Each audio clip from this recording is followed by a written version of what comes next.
Welkom by die Eiendom Akademie Potgooi. Eiendom Akademie is 'n platform waar jy alles kan leer oor hoe om eiendomsbelegging op die regte manier te doen en dan natuurlik die gemeenskap en die mentorskap te kan kry om jou te help om jou eiendomsbeleggingsportefeulje te bou. Nou ja, op die Eiendoms Akademie Potgooi gesels ons bietjie met 'n paar mense in die eiendomsbeleggingsspasie wat weet wat hulle doen en ons deel bietjie stories, tips, tools en ons gaan ons bes te doen om in hierdie potgooi genoeg inligting vir jou te gee wat jou kan help met jou eiendomsbeleggingsportefeulje.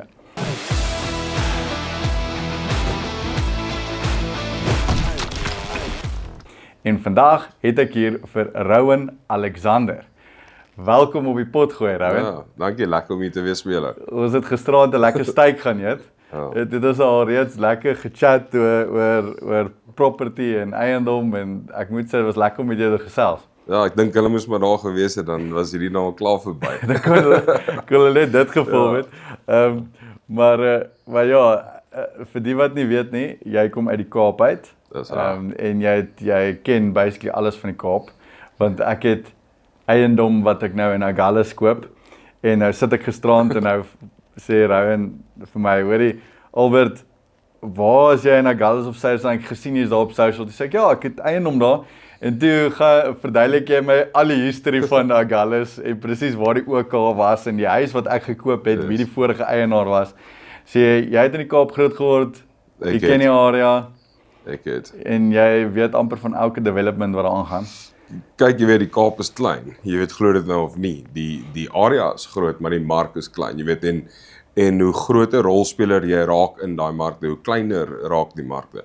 So baie van die geleenthede wat jy nou genoem het, wat jy deurgegaan het, het jy gesien was 10 jaar gelede, jy weet, was al oor my tafel. So dis wat ek sê as ek sê die mark is klein. Jy weet die rolspelers is min. En almal veg vir dieselfde geleenthede. So meeste van hierdie goeders, of dit dan nou in die Kaap is en of dit is in Agulhas, jy weet, so binne 200-300 kilos van die Kaap, jy weet 'n mens gewoonlik van hierdie geleenthede.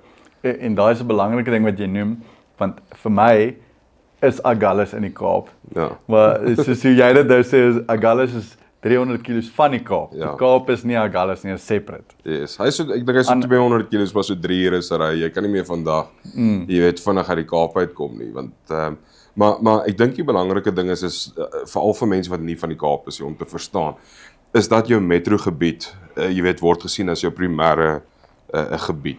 En dan het jy klomp sekondêre, jy weet, wyke om dit wat veral vanaf 2020, jy weet, baie prominent begin raak het. So jou areas so Struisbaai, Bredasdorp, Langebaan, St Helena Baai, selfs binnekant toe, jy weet, Parel, Wellington.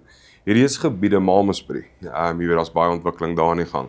Hierdie is gebiede wat as sekondêre areas gesien word in die Kaap, nie as gevolg van eiendomswaardes of jy weet, dit is nie die metro self nie. So my spesialiteit lê in die metro self en veral die noordelike voorstede van die Kaap. Dis waar ek groot geword het, dis waar ek ken, jy weet, dit is waar ek die voordeel het bo enigiemand anders. Maar met dit, jy weet, in tyd in die industrie leer jy maar ken die omliggende gebiede. Jy weet, jy's nie net beperk tot hier in die Moord wat jy ken nie. Jy het nou 'n bietjie ervaring, bietjie weier en soos wat jy met mense te doen kry in die beleggingsveld. Sien jy, ek het die ou besit eiendom in die noordelike voorstede, maar hy het ook sy tone in die water gesit in Langebaan, jy weet, of dit of daai en so leer jy maar die lesse in die verskillende markdinamikas. Ek hou daarvan om high density te invest in een area, want dit maak 'n hele paar goed makliker. Dit maak maintenance op die eiendom makliker. Dit maak om tenants te plaas makliker. Ek meen, my ma is in beheer van die rental agency, so sy plaas die tenants, maar baie van die huise is sommer 2-3 in een straat. So sy kan 'n tenant wys, hierso is 'n property, is nie van hom hou nie, kom ons kyk net na hierdie en na hierdie en. My broer run die konstruksie en die maintenance company, so hy kan maintenance doen by 4-5 huise op 'n dag, want hulle almal is so by mekaar. En dit het ek nou gedoen hier in die Moed. Nou is ek besig met dieselfde ding in Agulhas, waar ek baie properties koop in 'n klein density area, want byvoorbeeld my broer kan in die een huis bly wat ons renovate, terwyl hy die ander huis bou net langs aan. En dit maak dit makliker. jy deel met baie mense wat dalk uit Gauteng uit of uit Welkom of uit, jy weet, Mpumalanga of Limpopo af property koop in die Kaap. Sou jy sê my strategie om in een klein area high density te doen is 'n goeie strategie, of sou jy sê dit kan werk om property versprei te hê oor baie verskillende plekke, en sou jy sê dis dalk 'n beter strategie as jy kyk na risikobestuur en om nie al jou eggs in een basket te hê nie? Wat is jou opinie Ek dink dis om property te koop op 'n groot skaal? Jy weet, ek dink is 'n baie loaded vraag in die sin van daar's baie wat ons kan jy weet deurgaan. Kom ons begin gou eers by die doodeenvoudigheid van jy weet in clusters koop in spesifieke gebiede teenoor wyd versprei. Ek dink die groot motiveerder gewoonlik vir in areas koop waar jy hoë digtheid koop in 'n klein gebied gaan hoofsaaklik oor beheer, verstaan van die mark. Weet jy dalk nou jou huiswerk gedoen oor 'n Agulhas Struisbaai, nou voel jy gemaklik daar. Nou begin jy meer daar belê. Jy weet wanneer die werk om nou te gaan verstaan hoe lyk dit in Mosselbaai, hoe lyk dit in Durbanville, lyk dit in Claremont, jy weet jy moet nou van voor af begin. So jy voel dalk meer gemaklik om daar te wees. Dit kan een motiveerder wees, dit wat jy nou sê, waar jy self die eiendomme begin bestuur. Dit is 'n motiveerder, maar as dit nie noodwendig, ek dink nie daar is so seer in die twee verskillende strategieë uitsondering. Een ding wat jy moet besef is dat daar's net sekere gebiede wat jy dit gedoen gaan kry. Jy weet in areas waar daar hoë aanvraag is, gaan jy dit nie gedoen kry nie. Jy weet ek het 'n eiendom gekoop so 2 jaar gelede wat ek deur 'n hersonering gevat het. Ek jou vertel daarvan waar ons die skool gaan begin. Ek sou graag nog daar wil koop, maar daar's niks in die mark nie. Jy weet en dan kom ook niks in die mark nie. So dan word ek gedwing om na ander gebiede te kyk. So jou beskikbaarheid van voorraad, dink ek, is die heel eerste toets oor of jy dit kan doen of nie. En dan die model van jou belegging. Jy weet jy aanskou dit as 'n aktiewe belegging. Jy wil betrokke wees, jy wil verbeter, jy wil bou, jy wil hê jou ma moet dit bestuur, jou broer moet die konstruksie doen. So vir julle is jy weet is dit ekonomies dat alles bymekaar moet wees. As jy nie daai behoefte het nie, as jy dit pureweg as 'n passiewe belegging bestuur, maak nie saak waar dit is nie. Jy weet dan hoef dit nie alles noodwendig bymekaar te wees nie. So ek het nou 'n lang antwoord tot jou vraag, maar ek dink nie een is reg of verkeerd nie. Ek dink dit gaan ultimately oor jou behoeftes. Wat is jou behoeftes? Wat wil jy bereik? En hoe betrokke wil jy wees by daai proses? Gaan dalk dan meer vir jou leiding gee oor watter een van die twee roetes jy moet gaan. Jy weet as jy kyk na koöperatiewe fondse, ons deel met baie koöperatiewe fondse, hulle sien daai selfde model, want hulle beheer die verhuuring, hulle beheer die onderhoud. Jy weet hulle bestuur baie keer die kompleks self ook. So hulle volg daai metode want hulle wil al die dienste, jy weet in daai proses wil hulle beheer. Maar as jy nie dit wil beheer en as jy nie betrokke daarbey wil wees nie, dan hoef jy nie, jy weet so verskriklik dig te belê nie. Ja, want as jy skaal en jy doen nou soos 'n hele groep properties, dan help dit om een maintenance persoon se invoice te betaal vir almal. Jy weet of om een service provider te betaal en een persoon te kry wat jy vertrou en hy diens al die eiendomme. So as jy skaal soos dit, dan maak dit seker sin. Soos jy sê, as jy dalk baie hands-off wil wees, julle develop estates en dan verkoop julle die units uit die estate uit. Kry jy baie mense wat wil hands-off wees, wat soos is soos van ek koop 'n flat in die estate of verkoop 'n huisie in die estate en ek wil nooit weer iets daarvan hoor nie. Ons het gisteraan baie gepraat oor capital appreciation van daai eiendom en dis al wat hy wil hê. Yes. Hy invest en hy step away. Wat is die appetite vir dit in Suid-Afrika versus mense wat soos ek wil hustle en eiendomme renovate en value bou en dit manage en verhuur. Hoe vind jy die mark? Okay, so ons deel met albei. Jy weet, tipies die koöperatiewe groepe is die groepe wat dit meer hands-on self bestuur, want hulle het die volume, so hulle het die skaal. Jy weet, as jy sit met 1000 of 1200 eiendomme, dan baat dit vir jou, dan bou jy jou eie onderhoudsbesigheid, jou eie verhuuringsbesigheid, jy weet alles uit daai voorraad uit. Maar dan sit ek met kliënte wat 10, 15 eiendomme het, wat dit nie ekonomies sin maak om al daai op hulle payroll te hê, dan subkontrakteer hulle weer eerder die werk uit. Ons mark is ook een in die Kaap wat aggressief kapitaal groei. So dit laat jou toe, die aantreklikheid van die belegging is die kapitale groei, en vir daai rede is jy baie meer hands-off. Jy weet, onthou, ons het ook 'n baie groot navraag, so jy het nie die geleentheid om sommer iets te koop onder markwaarde nie. Want as iets in die mark kom, jy weet, een van ons agente het hierdie week, toe lei sy eiendom vir 2.8 miljoen rand. En ons het op die eerste besigtiging 'n aanbod geskryf van 3 miljoen rand op die eiendom. Hoe lyk daai eiendom? Watter tipe 3 slaapkamer, 160 vierkante meter op so 280 vierkante meter erf. So ja, jy het lekker gelag en dit is al die kommentaar wat jy hoef net te gaan na sosiale media om al daai kommentaar te sien. Almal het dieselfde reaksie. Maar jy sien, albei dis iets wat vir 2.8 miljoen rand waardeer is, wat verkoop vir 3 miljoen, want mense is bereid om daai premie te betaal om net daar te wees, want hulle weet daar kom so min voorraad in die mark. So jy kan nie daar multiple eiendomme koop in een estate nie. Jy weet, want ons te min wat kom. So almal se strategie rondom hierdie word maar geskep en gebou deur die mark waarin hulle handel dryf. So as jy vir my vra, Rowan, wat is jou hoof kliëntebasis wat beskou hulle dit as 'n aktiewe value adding proses, of is dit iets waar hulle meer hands-off wil wees? Definitief meer hands-off. Dit is die prosesse en die mark is nie afhanklik van jou om daai waarde self te gaan skep nie. So die manier wat jy daarna kyk, is daar 'n klein bietjie anders. Die ouens wat meer betrokke wil wees en self value create, raak tipies ontwikkelaars. Daar is nie regtig spasie om iets te gaan koop, te verbeter en te herverkoop nie. Want jou aankoopprys is die ou wat die behoefte het vir die behuising, kan so na aan markverwant betaal en homself back om oor tyd die huis te verbeter tot dit wat hy wil hê. Jy weet, jou aanvraag is te groot. So daai, jy weet, ek het 12, 13 jaar terug, het ek baie kliënte gehad wat gekoop het, verbeter en dan probeer flip het. En daar was 'n periode wat dit gewerk het, maar daai mark is heeltemal uitgedryf in die Kaap.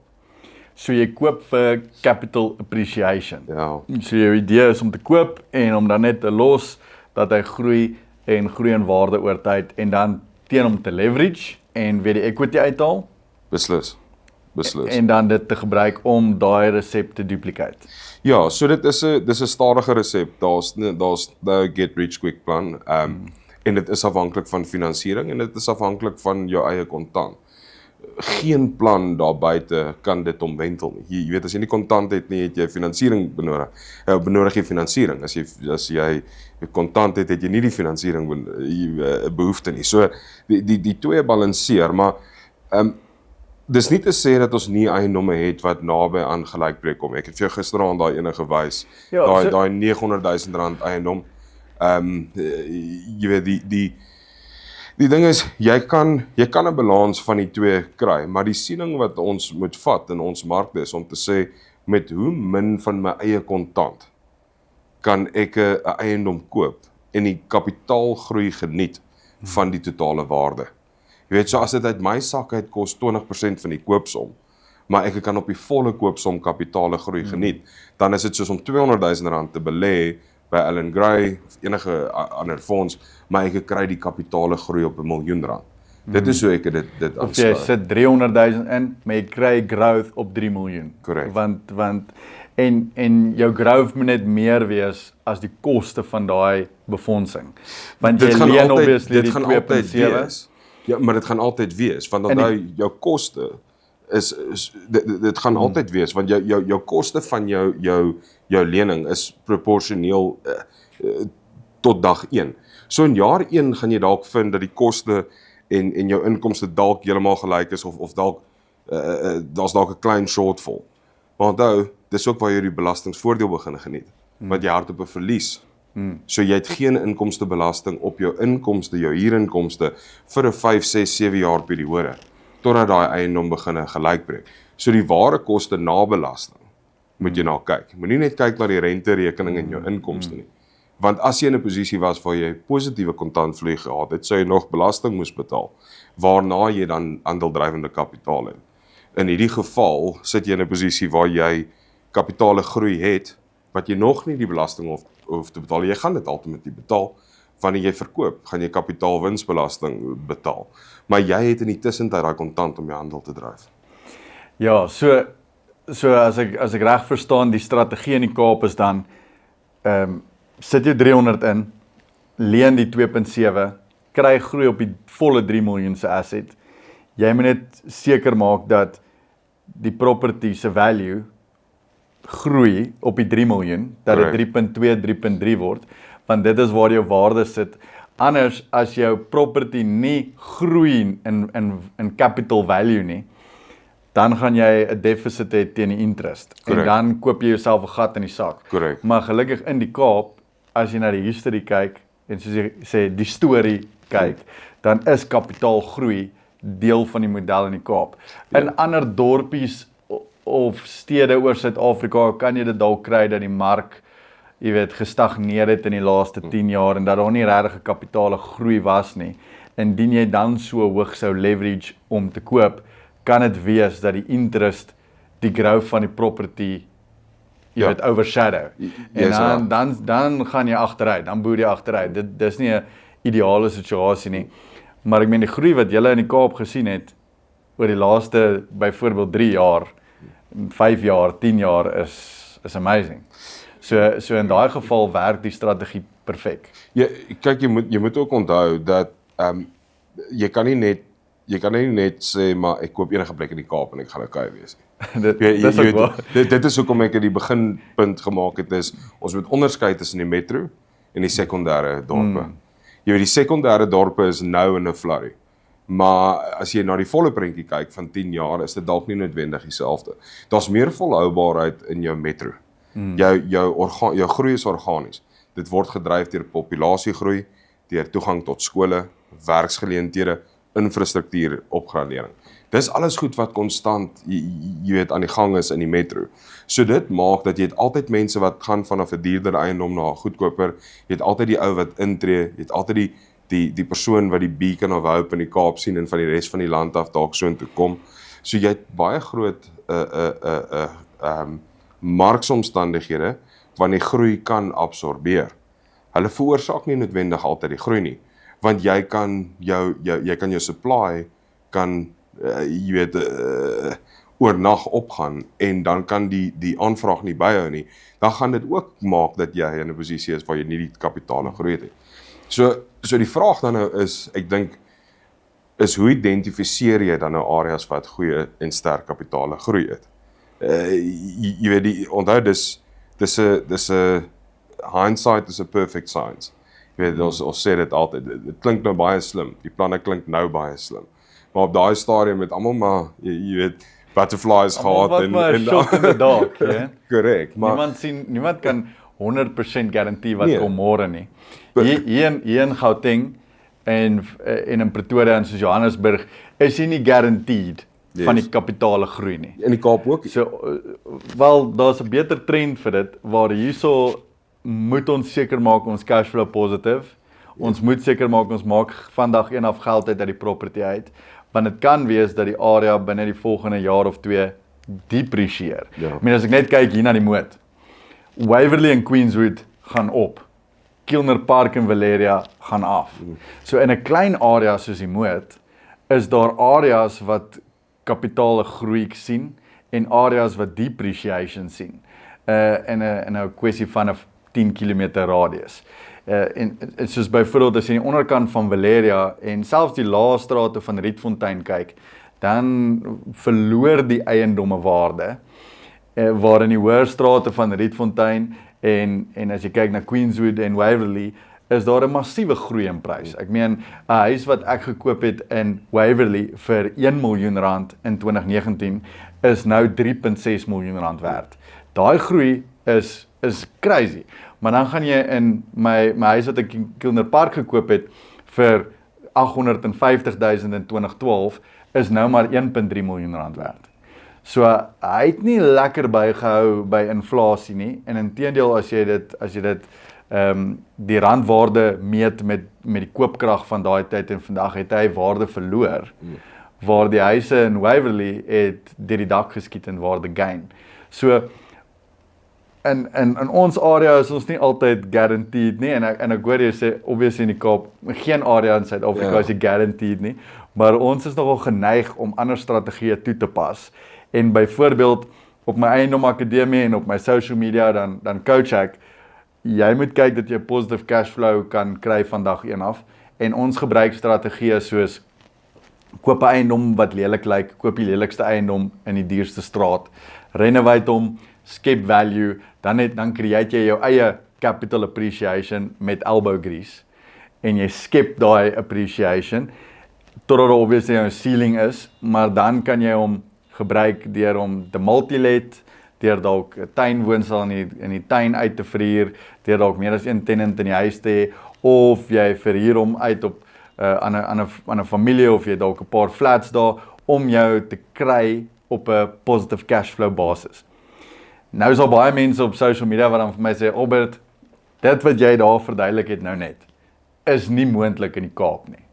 Dit gaan nie, jy gaan nie dit kan doen in die Kaap nie.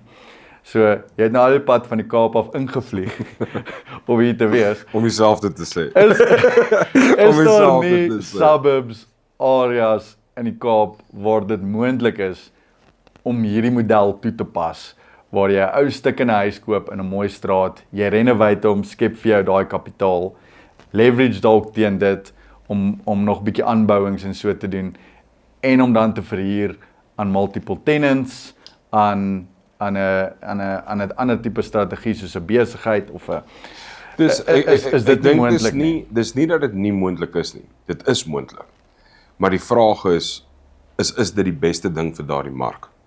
So jy kan dit gaan doen. Jy kan dit toepas, ek het kliënte wat dit doen, maar die vraag wat ek het is, as ons daai kapitaal vat en ons sit dit in 'n ander meganisme, gaan ons beter of slegter doen. En is selde dat ek vind dat hulle beter doen op daai geleentheid. Dan die ander ding is jy weet, maar kan ons dit net op die rekord sit? Yes. Dit is moontlik. Dit is moontlik. Daar is sulke properties daar. Is daar neighborhoods daar wat jy kan dit enige plek gaan doen. Die vraag is of dit 'n goeie besluit is om dit te gaan doen. So jy kan dit gaan doen net waar jy wil. Die vraag is dit die beste manier om jou geld te gaan belê? Want al raak jy kontantvloei positief, jy weet al die goeders, die vraag is wat gaan dit jou kos om tot daar te kom? Want jou base price waarteen jy koop, gaan baie hoër wees. Jy kan koop hier, as ek luister na jou somme, jy praat van jy koop teen 50 tot 60% van jou eindmarkwaarde. Jy weet, as jy eiendom koop van 800-900 000 rand. Ek koop vir 'n miljoen rand rondom, dan spandeer ek about so 350-400 op renovations, dan is dit nou obviously my transfer fees en al, so ek kan 1.5 miljoen rand in wees, dan kan ek evalueer teen 2 miljoen of meer, en dan op daai property doen ek at least 10,000 rand 'n maand positive cashflow. So ek het 'n multilet met multiple tenants, ek generate omtrent so 30,000 rand in huur in, dan trek jy nou jou bonde en jou uitgawes en alles af, dan kan jy about so 10,000 rand skoon uit om uithaal op 'n 1.5 miljoen rand in. So as jy die return on investment werk en jy sê ek het 1.5 miljoen ingesit, wel as jy cash on cash wil doen, dan kan jy sê ek het 500,000 ingesit en ek kry 10,000 skoon uit elke maand. En dan verduidelik ek daai konsep op my sosiale media en dan is al baie ouens uit die Kaap uit spesifiek wat sê, nice vir jou Albert, ek's baie bly vir jou, maar hier gaan ek nie 10,000 rand cashflow nie. Jy gaan nie, want jou aanvraag vir die base aankoop is te hoog. Jy gaan nie 'n eiendom wat jy ultimately die potensiaal het om tot 2 miljoen te vat, vir 800,000 rand gekoop kry nie. Dis die groot verskil. So die meganika en die samestelling van die resep kan uitgevoer word, maar as jy nie die eiendom kan koop teen 40% van die potensiale waarde nie. Jy het 800,000 van 2 miljoen. As jy nie in 'n 2 miljoen rand gebied kan rondry en 'n eiendom identifiseer, al is hy vervalle en gekoop kry vir 800, dan kan jy nie jou resep uitvoer nie.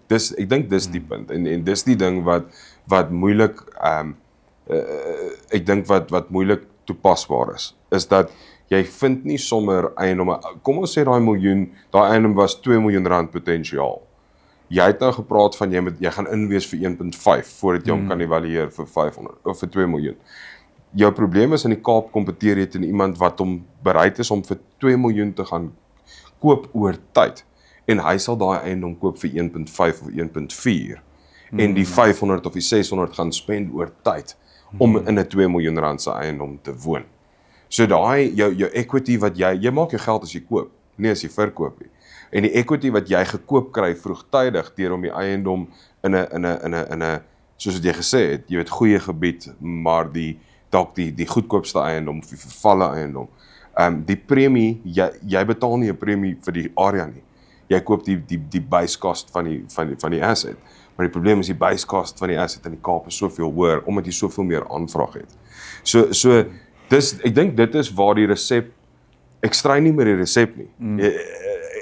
Ek kom terug na die punt, dit is nie uitvoerbaar nie, want jy sukkel om daai geleentheid te kry. So die demand is te hoog, properties is te min van daai tipe.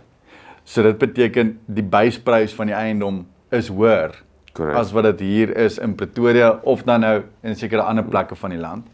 So dit beteken jy koop hoër in en dit maak jou ability om positive cashflow te kry laer want jou bond is obviously hoër as jy hoër inkoop tensy jy kan inkom op kapitaal. Maar dit drop obviously return on investment want jou bedrag onder die lyn is groter. Correct. So sou jy sê dis waar jy dit dan nou moet meet. Dis hoekom ek die stelling maak, is dit dan die beste manier om jou geld te belê in die Kaap. Verstaan? Want dalk as jy daai resep wil uitvoer, die multi-lit resep, moet jy dit in hierdie markte doen waar jy bewys het dit werk. Jy weet maar as jy begin kyk na ander markte, jy moet speel tot daai mark se sterktes en hulle daar volgens uitvoer. So om terug te kom gou tot die kapitale groei gesprek van hier rond. Jy het nou genoem jy het 'n eiendom gekoop vir 1 miljoen en hy is vandag so 3 miljoen werd. Nee, wat het jy ingesit in daai eiendom in Noordtyd? Ek het nog 1 miljoen ingesit. Okay. So ek het begin op 1 miljoen, nog 1 miljoen about ingesit en dis nou baie rowwe nommers. Maar ek was about so 2 miljoen in en evalueer teen 3. So En oor watse periode van tyd is dit? Dis van 2019 tot nou. So 6 jaar. So it's about 6 jaar, ja. So as jy kyk na 2 miljoen tot 3 miljoen, dan groei oor 'n 6 jaar periode nie sleg nie. Wat is dit? Dis seker hier by die 5% rond. Ja, dalk bietjie meer as dit. Ja, so jy dis goed. As jy want jy kry nog die kontantvloei voordeel ook. Yes. Jy weet moenie dit vergeet nie, want so daar's nog 'n 15% net op rental yield. Korrek. En dan kry jy nog die 5%, 6% van die area se groei. Wat het gebeur om jou? Het mense soortgelyk gedoen? Het mense ook belê? Is daar ook ouer huise wat mense gekoop het en gerenoveer het? Ja, so Waverley was 'n baie ou area en dis amper asof die ou generasie het uitbeweeg en die jonger generasie het inbeweeg. So dis een van die goed wat jy dadelik weet, hierdie is 'n opkomende area as jy begin sien mense renoveer huise. En jy weet, as ek nou dink, ewen hierdie jaar, laas jaar, jy kan deur enige straat in Waverley ry en die boonste dele van Rietfontein en Queenswood en jy sien at least 4 of 5 huise wat besig is om gerenoveer te word. En dis obviously 'n goeie teken dat die markprys gaan groei. Ja. Die opposite van dit is as jy deur 'n area ry en jy sien at least 2 of 5 huise in die straat wat nie maintained is nie. Gras is lank, mos groei teen die mure, vensters is nie skoon nie, dak kraak, muur kraak. Dan weet jy, okay, hierdie is 'n area wat 10-1 besig is op 'n downward slope. En dis alsmaar siklusse. I mean, daai area gaan op 'n downward slope en dan 10-1 sal daar weer 'n nuwe generasie inkom wat hom weer mooi maak. Dit hang net af wat se area hy is en wat se siklus. Maar wat ek kan aflei van wat jy sê is, in die Kaap is ons op 'n siklus van koop laag, want oor die volgende 10 jaar gaan dit hoog wees. So jy kry kapitale groei. Ja, so kom ons praat, want ek lei die vraag, want ek wil jou probeer help identifiseer daai kapitale groeiende areas in julle gebied. Jy weet om te sê, hoe identifiseer jy die kapitaalgroeiende areas? Want net so gaan jy sien in die Kaap, oor die algemeen is daar goeie kapitale groei, maar jy het ook gebiede wat sterker as ander is. Hoekom is dit? Jy weet, as almal dieselfde toegang het tot skole, almal het dieselfde werksgeleentheid, almal het dieselfde organiese bewegings. Hoekom het jy dat sekere areas beter groei as ander? Nou, kom ons begin heel eers by wat jy ervaar hier plaaslik. Eiendomme, ons praat van 'n 40 jaar siklus. So dorpsgebiede gaan deur 'n 40 jaar siklus gaan. Kyk maar, jy weet, dit is daai eerste generasie koper wat vandag 10-1 nie meer sou kom bekostig om daar te koop wanneer dit begin renoveer. So kom ons maak dit baie eenvoudig. 40 jaar terug, mense se lewenswyse was anders. Jy weet, ons het tipies almal groot geword in 'n huis waar jou ouers vir 20 of 30 jaar gewoon het as hulle kom bekostig om daaraan vas te hou oor daai periodes. Jy weet, families is daar groot gemaak. Vandag is die gemiddelde tydperk wat iemand 'n eiendom besit tussen 7 en 8 jaar. Jy weet wanneer hulle skuif. Ja, Werksgeleenthede verander. Jy weet, ons lewe in 'n ander wêreld en 'n ander era. So jou ou generasies het 'n 40 jaar siklus gehad. Hulle koop die eiendom, maak sy familie groot, bly nou nog bietjie aan, tree af, verkoop die eiendom en skuif aan. Maar baie van daai areas is rondom baie goeie skole. Nou sien jy die volgende generasie kom in, hulle koop die eiendom op, want hulle kan nog dalk teen 'n bietjie goedkoper regkom as aan die buitewyke waar die nuwe eiendomme is. Hulle doen die herinvestering, vestig hulle eie plek, nog naby aan die werkplek, nog naby aan die skole, en so herontwikkel 'n area en hy, jy weet, hy gaan weer op die opwaarts in daai 40 jaar siklusse. So dis een van die maniere hoe jy kan dophou. Die ander is, jy kyk vir nuwe ontwikkeling. Wat gebeur, wat dryf jou tweedehandse pryse op? Is die koste van die alternatief. Die koste van die alternatief is die nuwe ontwikkeling. En jy kan maar gaan kyk, waar daar nuwe ontwikkeling is, doen jou tweedehandse groei dit. Hy trek hom agterna, want jy word heeltyd gemeet teen die nuwe koste. En die nuwe koste, 'n nuwe perspektief van wat so 'n huis behoort werd te wees. ja, en onthou, jou nuwe ontwikkeling is uitgelaat aan 'n konstruksiekoste eskalasie. Jy weet, skaarsheid van grond eskalasie. So as jy kyk na 'n eiendom wat nou verkoop vir 2 miljoen, maak nie saak waar in die land jy is nie. Teen volgende jaar, as jy hom in die mark moet sit, moet jy hom verkoop teen 'n hoër prys. Jou arbeid het opgegaan, jou materiaalkoste het opgegaan, jou brandstof, jou krag, al die komponente wat dit kos om 'n huis te maak staan, het duurder geraak. So as die grondwaarde dieselfde bly, moet die eiendom vir meer verkoop. Hy moet, want hy kos jou meer om te bou. En dit trek jou tweedehandse waardes op. So as jy wil gaan sien waar daar areas is wat gestagneer het met eiendomswaardes, kyk maar net waar daar baie lanklaas nuwe ontwikkeling was. Gaan kyk na jou vinnige kapitale groeiende omgewings, jy gaan sien, dit is op die periferie van die nuwe ontwikkeling. Want dit is waar dit gemeet word. Hey, wat moet ek doen? Ek moet nou of vir my 'n huis koop in 'n nuwe ontwikkeling vir 3 miljoen rand of 2,5 miljoen rand, of ek kan net buite hom iets koop vir 2 miljoen rand en homself verbeter. Maar as jy kyk na ou gebiede waar daar geen ontwikkeling is nie, is daar nie daai maatstaaf nie. En dis half so 'n bietjie van 'n raincheck. Yes. Soos dis wat ons dink die area werd is, en dan kom 'n nuwe ontwikkelaar en sê, nee ouens, dis wat bakstene nou kos, dis wat sement nou kos, dis wat arbeid nou kos, hierdie is wat dit werd is. En dis so 'n raincheck vir almal in die area. Dawie Rood praat van 'n 1% reël. Jy weet, hy praat van 'n 1% reël, 'n boeresom. Jy weet waar jy sê 'n tweedehandse eiendom in vergelyking met 'n nuwe ene 1% per jaar depresiasie. Onthou, die eiendomme depresieer nie net as gevolg van fisiese toestand nie, maar ook jy weet die verwikkeling van ontwerpe, mense se lewensmetodes. Jy weet, as jy kyk na ou huise, was baie gesegmenteer. Jy het 'n sitkamer gehad waar net die dominee kom sit het. Jy weet, jy het die eetkamer gehad waar die familie gesit en eet het. Jy het die TV-kamer gehad waar jy nie aan die remote mag gevat het en die kombuis was apart. Jy weet, waar iemand kos gemaak het. En vandag is dit alles oop plan. Okay, so jou ontwerpe het verander. En dit het ook 'n impak op hoe mense die eiendomswaarde sien. So baie keer dink mense, jy weet, depreciation, 'n waardevermindering van eiendom oor tyd, gaan slegs oor sy toestand. Gaan slegs oor, ek kan hom bou, ek kan hom uitverf, nuwe teëls sit, 'n nuwe dak, whatever, en hy gaan meer werd wees. Dis waar. Maar jy moet ook aanpas tot die nuwe lewenstyl van mense. Hulle, jy weet, hoeveel rygoed het hulle vandag? Hoe groot is die rygoed? Kan hy nog sy kar binne in die motorhuis kry? Het hy 'n braai? Het hy 'n braai? Het hy 'n stoep? Ja. Jy weet, die mense se lewenstyl, mense werk van die huis af. So jy moet dit ook in ag neem. Het hy solar? Het hy 'n backup system? Al hierdie goed. Dit was nie prioriteite in vroeë jare nie. So is dit moontlik om hierdie goeders te retrofit.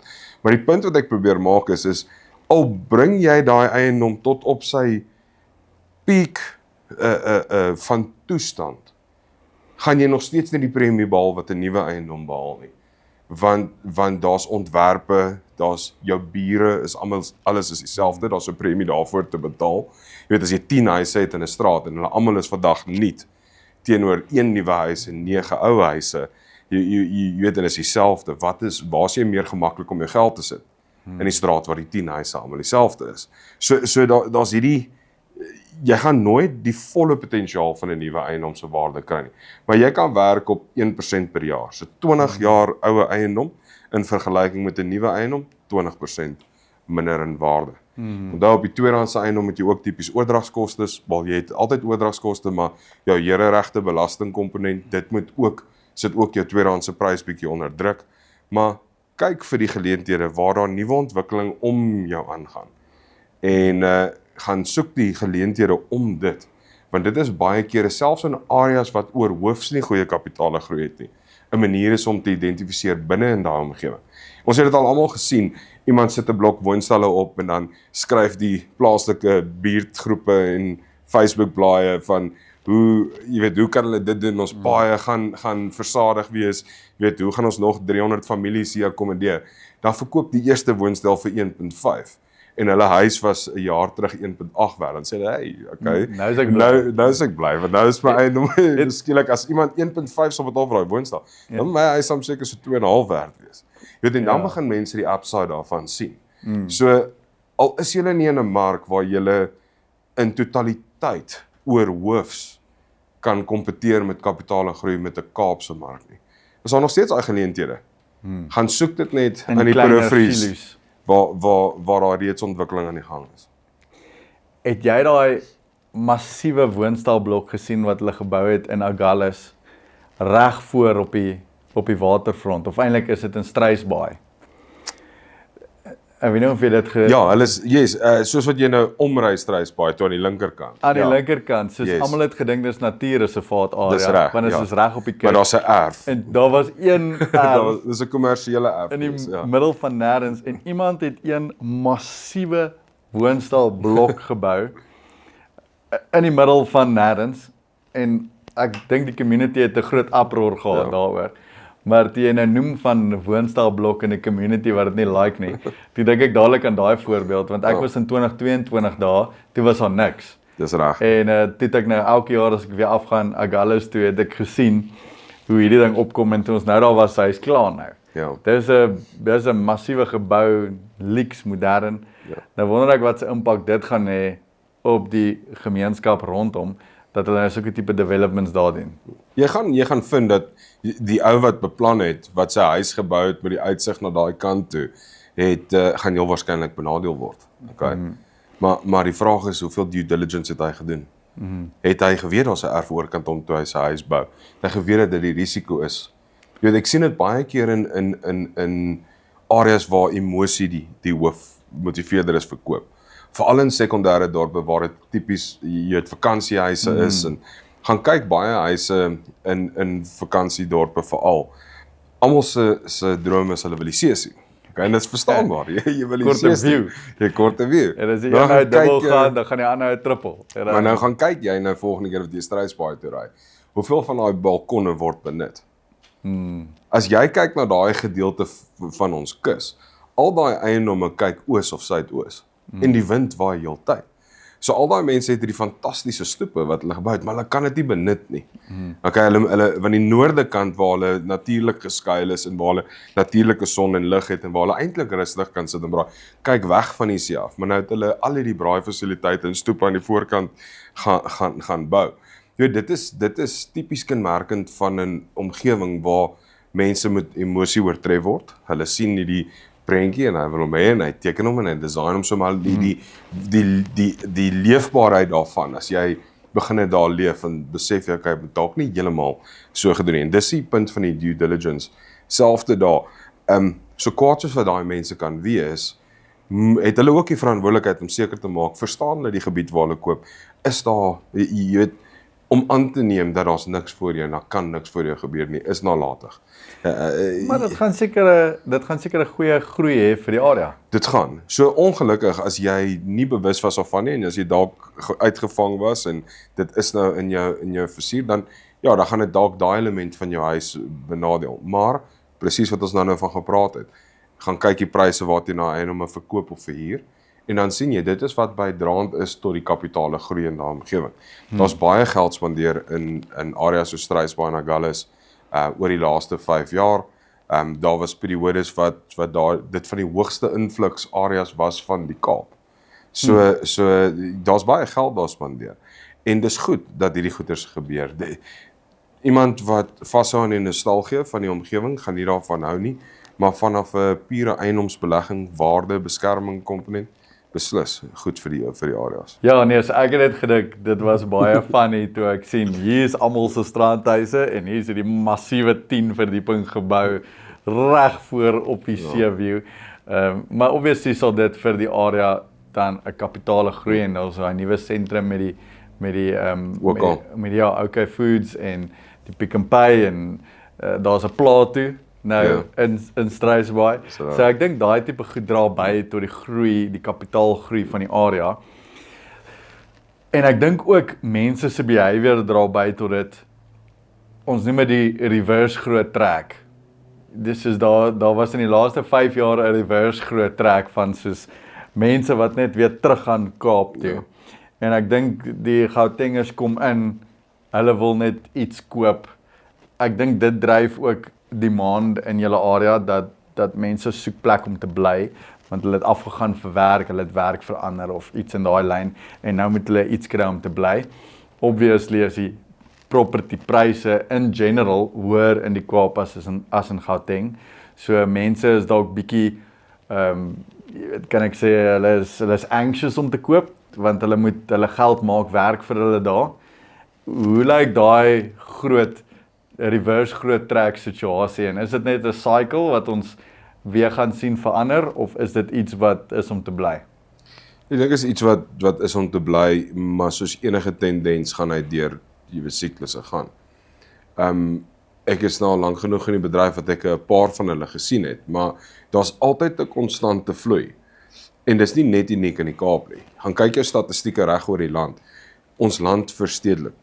Jy weet, daar's 'n groot migrasie van mense vanaf landelike gebiede na stede toe. Okay, so dit gebeur in elke metro in ons land. Kaap is nie uniek nie, hy's nie afgesonder in daai aspek nie. Hy het ook 'n verstedelikheid. So dit gaan altyd gebeur. Dis reg oor die wêreld, gaan kyk na al jou metros, of al jou lande. Dit is wat gebeur oor tyd soos wat jou populasie verouder, verstedelik hulle. Dis waar die werksgeleenthede is, dit is waar die opvoeding is, jy weet van beter gehalte of ten minste die persepsie daarvan. So mense trek na stede toe. So daar was nog altyd 'n groot element van mense van Gauteng wat trek na die Kaap. Daar was periodes waar dit dalk sterker was as nie. En jy weet, ek sal altyd onthou, veral hier rondom die tyd wat dinge so klein bietjie agteruit begin gaan het in Gauteng en mense begin hoop verloor het in Gauteng. Jy weet, toe het ons verskriklik baie navraag gekry uit Gauteng uit Kaap toe. Toe raak dinge weer, toe verander het. Nou praat ek van voor 2015. Toe begin dit dinge bietjie verander. Jy weet, die Kaap, die DA het bietjie beklei, jy weet, ons water het opgeraak, ons het begin droogtes ervaar. Jy weet, Herman Mashaba was in Johannesburg aangestel, jy weet, daar was weer bietjie hoop dat hulle Johannesburg gaan regkry.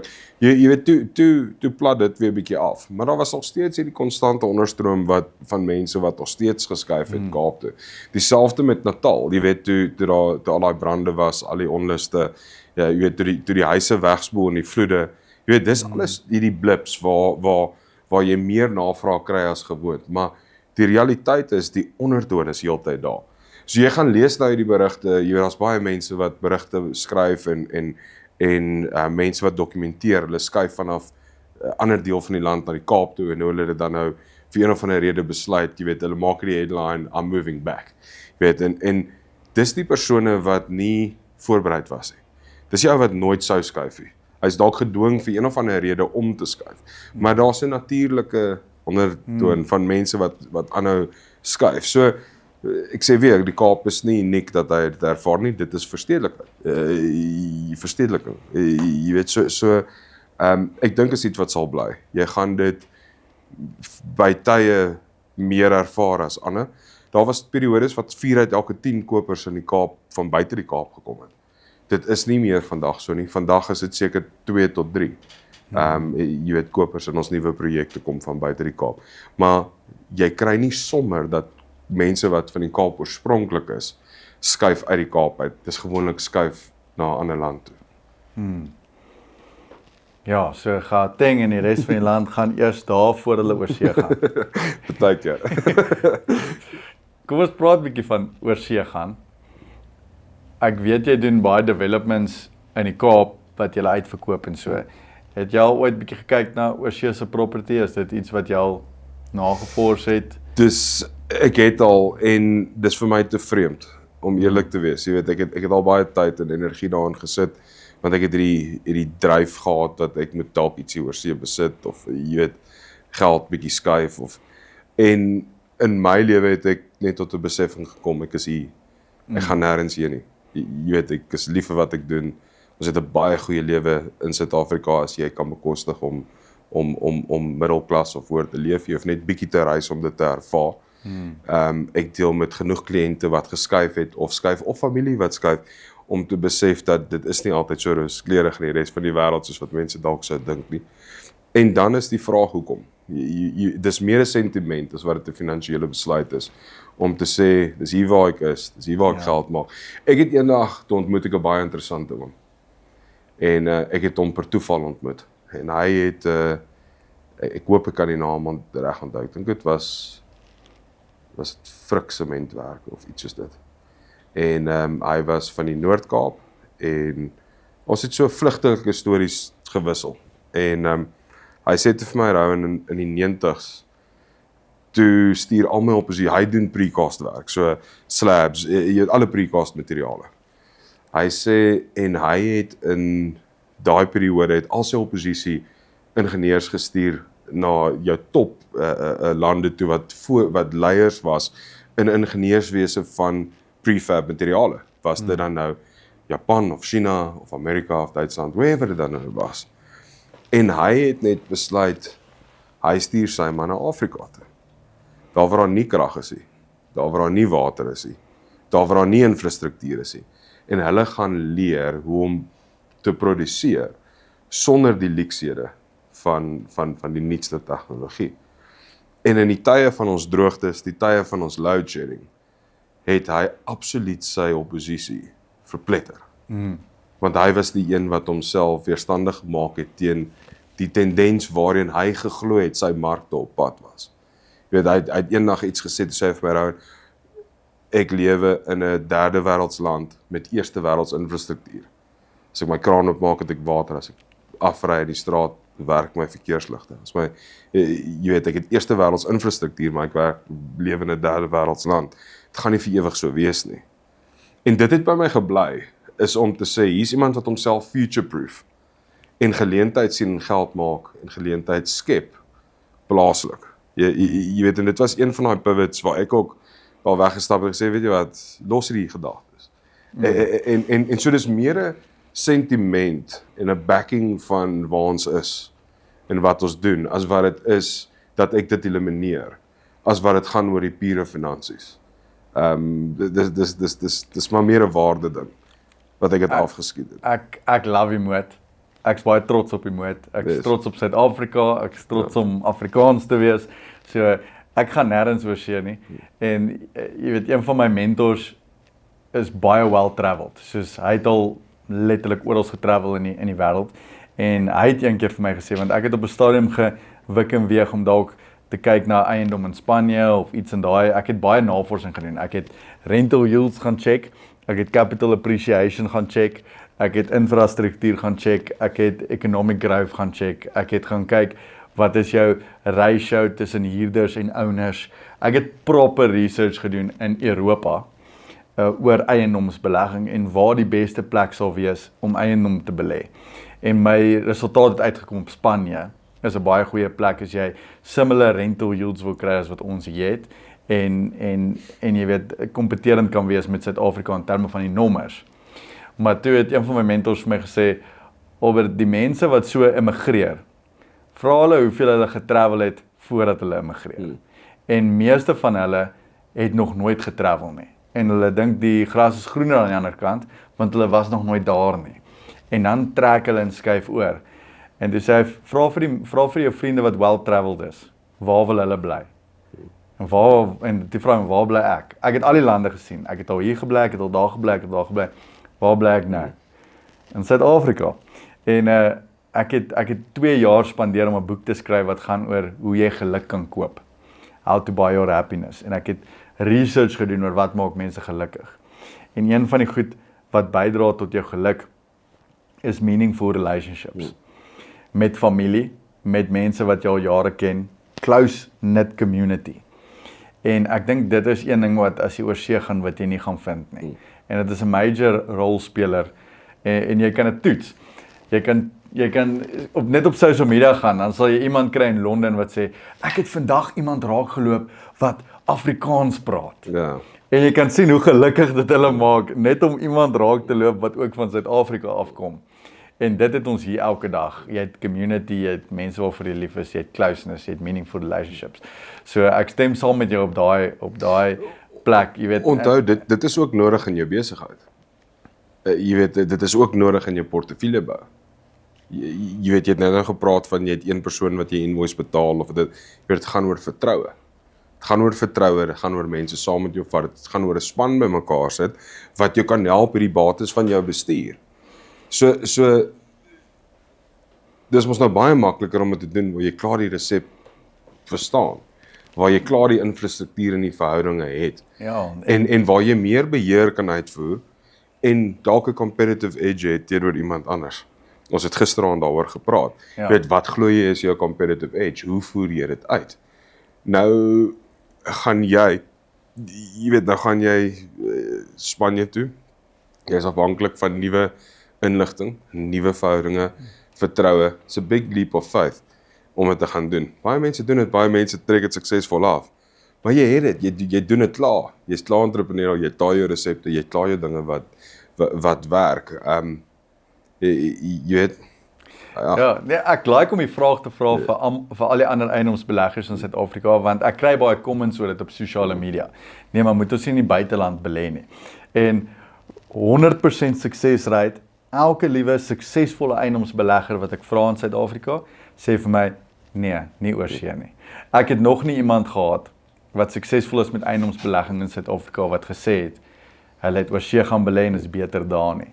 So, ek vra maar net elke persoon wat ek ontmoet en ek het Spanje getravel, ek het Italië getravel, ek het Frankryk getravel, ek was laas jaar vir 'n hele maand lank oor see, ek het Rusland al gaan kyk en dis daai ding wat jy sê, die Russe wil nie besigheid doen met jou nie.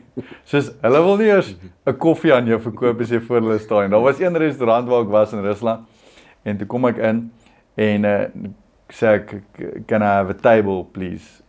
En die dametjie kon nie Engels praat nie, want in Rusland worry hulle nie veel oor Engels nie. Hulle praat hulle taal, hulle gee nie om Engels te leer of te verstaan nie. En sy het so groot geskrik toe ek met haar Engels praat, dat sy so half gestop het, sy het omgedraai en sy het weggeloop. En niemand het gekom om my te kom help by die restaurant nie. Hulle stel nie belang om jou te help by die restaurant nie. Hulle help hulle eie mense by hulle restaurant. En in Spanje en in Italië en Frankryk kon ek Spaans praat. So ek kan redelik vlot Spaans praat. Ek en my vrou, ons het geoefen en geleer. En ons het deur die hele maand lank net Spaans gepraat met almal. En hulle het jou redelik aanvaar as jy kon Spaans praat. En in Switserland praat hulle nie Spaans nie, hulle praat net German of Engels of Frans actually. En toe het ons daar Engels gepraat. En ons was nie aanvaar nie. so jy weet, as jy deel is van die community, sal hulle jou dalk aanvaar, maar ons is jy weet, buitelanders. En in die Kaap, ek hoor baie mense praat van inkommers. Is jy ook 'n buitelander? Ja. Ek hoor baie mense praat van inkommers. Ja. Ek het dit nie so ervaar nie. Almal was baie vriendelik met my. Ek het nou hierdie jaar 'n property gekoop in die Kaap en nog 4 erwe gekoop in die Kaap. So hierdie jaar het ek niks geïnvesteer in Pretoria nie. Ek het letterlik 5 properties nou gekoop in die Kaap. En ek het soontoe gegaan en almal was vriendelik met my. Niemand het my sleg hanteer nie. Maar ek kry op social media dat mense vra oor wat is die inkomer ding. Ja. Is dit 'n ding in die Kaap of is dit net ek wat dit nie ervaar het nie? Ek dink als 'n realiteit tot dit. En is nie soseer 'n inkomer, dit gaan oor die sosiale samestelling. Jy weet, ons het net al gepraat van hoeveel mense van die Kaap dalk trek na ander dele van ons land. Jy weet, of dalk trek na ander dele van die wêreld. En hoeveel mense dalk van ander dele van die land trek na die Kaap. Jy weet, as ek kyk net my vriendekringe, ek is belle met mense vanaf 7 jaar oud. Jy weet, ek is vandag 37, ek is 30 jaar belle. En ek kan môre vir jou 'n kamer vol maak van 20 van hulle. Met wie ek kontak hou en wat ons nog belle is. Want niemand het geskuif nie. Geografies het niemand geskuif nie. Jy weet, en daar's 'n baie interessante statistiek wat sê dat ek kan nie die presiese syfer onthou nie, maar dit is 'n baie hoë syfer. Iets soos 80% van die wêreld se bevolking bly binne 50 km van waar hulle gebore is. Dis 'n insane statistiek. Ek het dit op 'n stadium geken, ek ken dit nie meer nie. Maar nou kyk jy en jy vra met wat ons nou van praat, hierdie skuwe. Is dit wat mense ervaar as hulle kom van ander dele van die land af waar hulle in die Kaap aankom? Daar's langtermyn besigheidsverhoudinge, langtermyn vriendskappe. Ek dink dit is baie keer intimiderend wat ons sien van wat jy nou noem 'n inkomer. jy weet, is dat hulle dalk sukkel om daai verhoudinge te skep, want hulle is dalk hulle is dalk meer in 'n gewoond aan 'n omgewing wat veranderlik is. Jy weet, en wat baie verander. Waar jy dalk meer 'n tradisionele of nie tradisionele standvastige kringe in die Kaap, en dit is dalk wat mense ervaar as klikkie of inkomer, jy weet, hy voel bietjie uitgelaat. Dis definitief nie die mense se sentiment nie, dit het jy ervaar. Ja, want ek wil sê, ek het dit ervaar as vriendelike mense, niemand was lelik met my gewees nie, en jy weet, jy het nog nie gebou vir hulle nie. Ek het in 2022 my eerste erf gekoop in Suiderstrand, net so aan die kant van Agulhas. So ek gaan nou al soontoe van 2022 af tot nou, so dis about 3 jaar wat ek gereeld soontoe travel en terug travel en besigheid daar doen. En ek het nog nie iemand gekry wat my gejudge het net omdat ek van Pretoria afkom. Nee, verseker. Kyk, ons gaan almal die grappie maak en sê, maar gaan ry maar eers rond te gaan kyk eers die plekke voordat jy die waarde van eiendom verstaan. Jy weet, ons gaan almal jy weet bietjie lag as instap en sê, okay, maar wat gaan ek betaal vir dit? Jy weet, dit is maar meer as dit. Jy weet, dit is nie, daar's beslis nie 'n sentiment dat jy weet dat wheels have eyes of iets soos dit. Okay, nee, maar great. Dan het ons daai ding gedebunk. Dis 'n goeie ding. As ons nou kyk na kapitale groei strategie van eiendom. Ons het nou baie daaroor gepraat. Wat is jou gevoel oor eiendom as 'n hedge teen inflasie? Veral in 'n plek wat goeie kapitale groei het soos in die Kaap. Stem jy saam met daai idee? Ek sê altyd, jy weet, as die prys van 'n wortel opgaan met R2, dan gaan jou property teen op met R200,000 of R20,000. Want property is 'n produk wat kan groei saam met inflasie.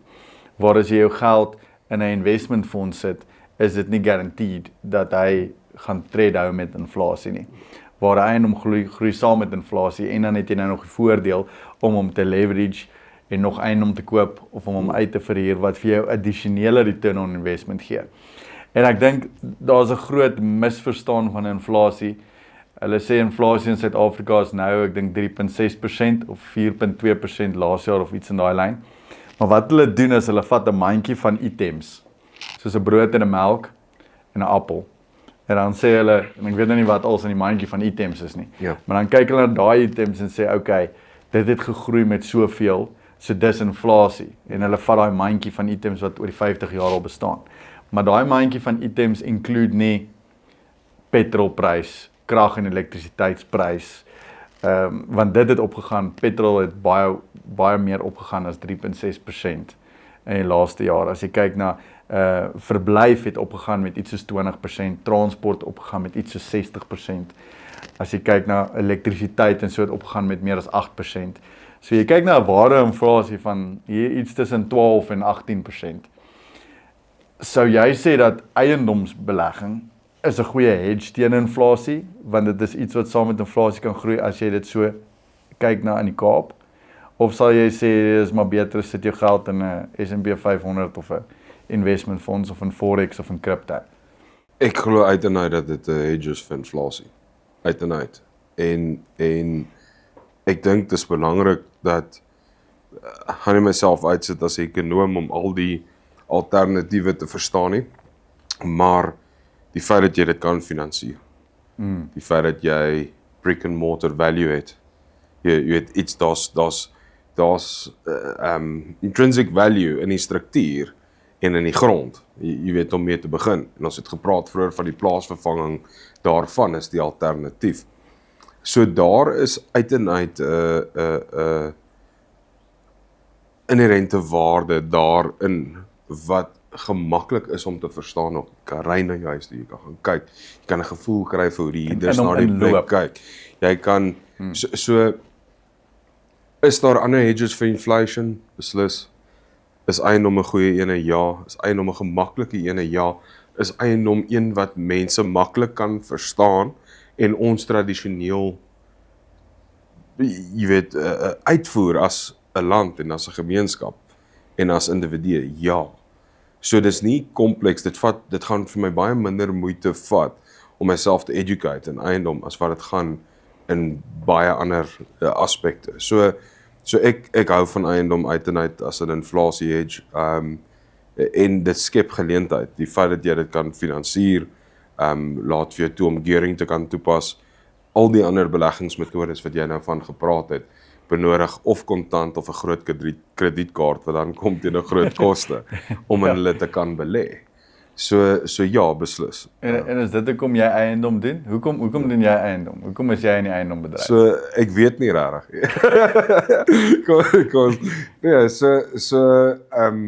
Ja, dit is ek kan jou nie sê nie. So om terug te gaan, ek dink ek het gehou van die konstruksiekomponent en maar ek het nie skynat gehad op skool nie. Al my vakke was finansiëel gedrewe. En obviously toe ek in met begin aansoek doen vir universiteit, toe kom ek agter maar ek gaan nie ingenieurs wees. So, dank Vader ek het nie iets soos dit gaan doen nie, want dit sou my dis nie vir my nie. Maar ek eindig toe op by UCT en ek doen toe wat hulle doen 'n BSc Property Studies. So jy vat eiendom as 'n bateklas en jy vat hom vanaf inception, reg vanaf designwerk deur tot fondsbestuur. Ek weet ek kry so 'n vak nie. So dis net UCT en Wits wat dit aanbied en daar's net so in daai tyd was daar so 35 studente 'n jaar van elke universiteit. Ek dink die eerste mense wat graad gekry het was in 2006 daar rond. Kan verkeerd wees, maar okay. So dis 'n fairly nuwe tipe graad. Dis 'n redelike nuwe graad. Maar dit is jy leer al die wetlike aspekte. So jy doen eiendomsreg tot op 'n whatever vlak jy dan nou aanhou. So jy doen waardasies. So ek kan as 'n gesoogde waardeerder kan ek 'n handel dryf as ek my internskap afhandel. Jy weet so jy doen waardasie, jy doen portefeuljebestuur, jy doen konstruksie. So jy verstaan die totale eiendom environment. Okay? Maar in 2010 toe kry ek nou my graad en nou stap ek uit of fiery-eyed en ek gaan nou die wêreld omdop en daar's ons op die rug van die grootste resessie wat ons nog ervaar het waar eiendom catalyst was in hierdie ding. So die werksgeleenthede was toe min.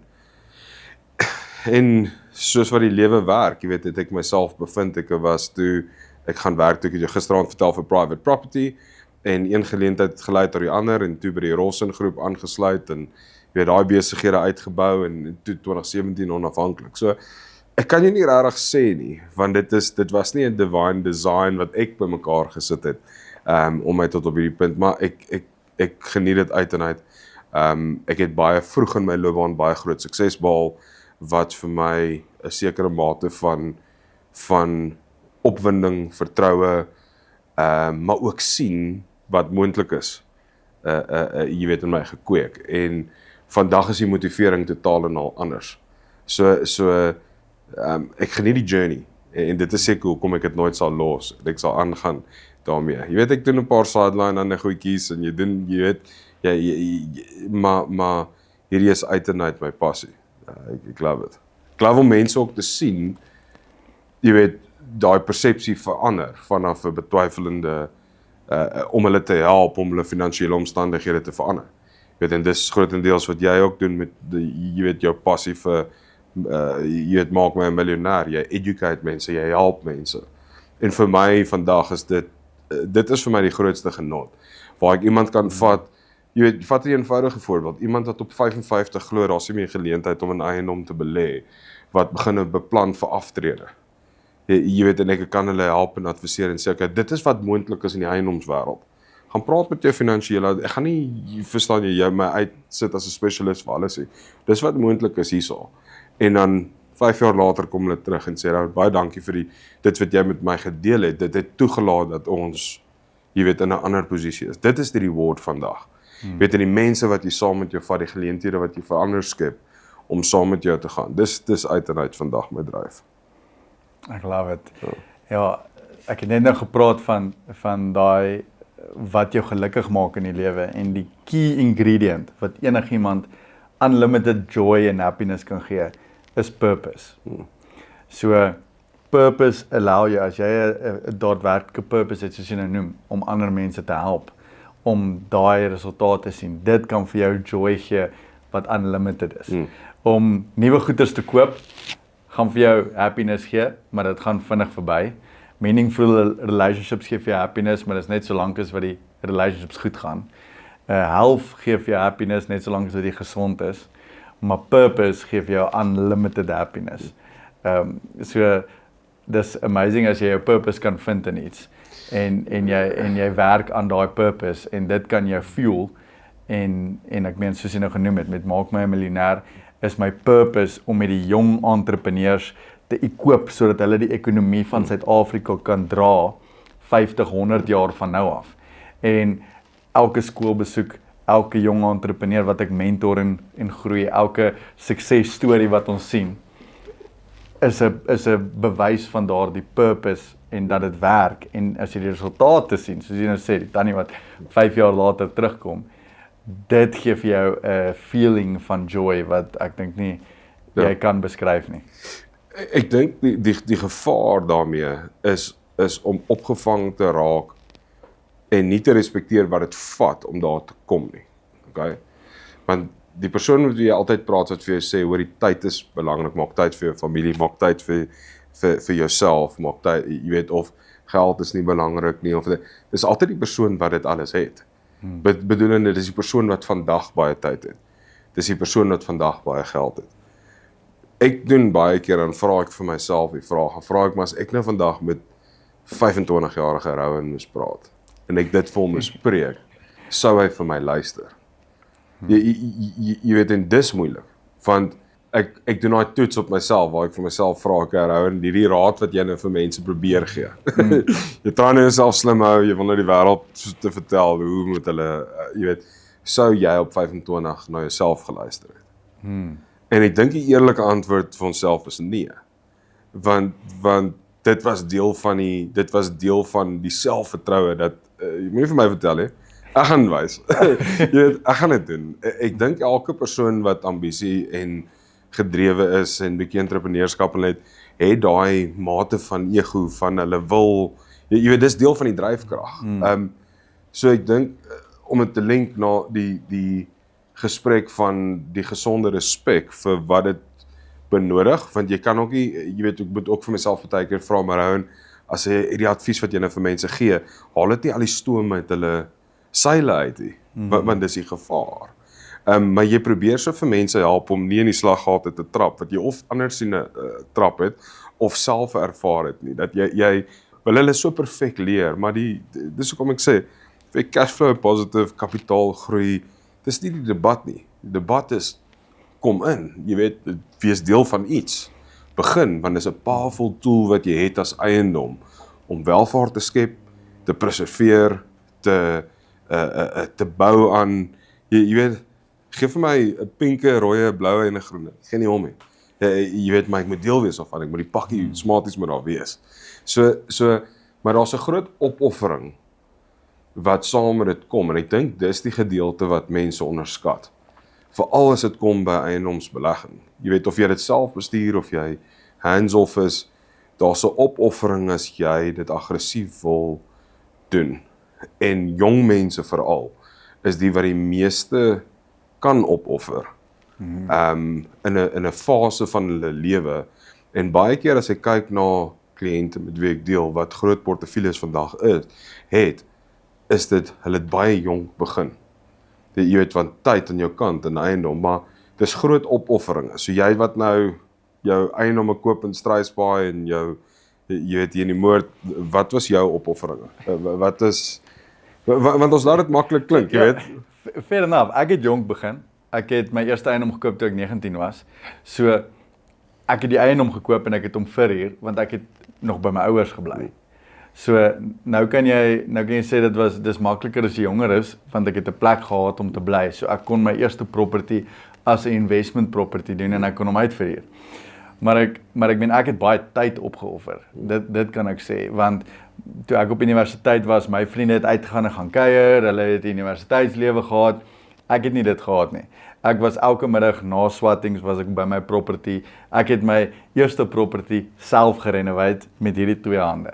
En ek het self daar gat gegrou, ek het self daar konkriet gegooi, self bricks gepak, self gepleister en self daar hele property gemanage en ek het die harde ure in die son ingesit met 'n pik in my hand.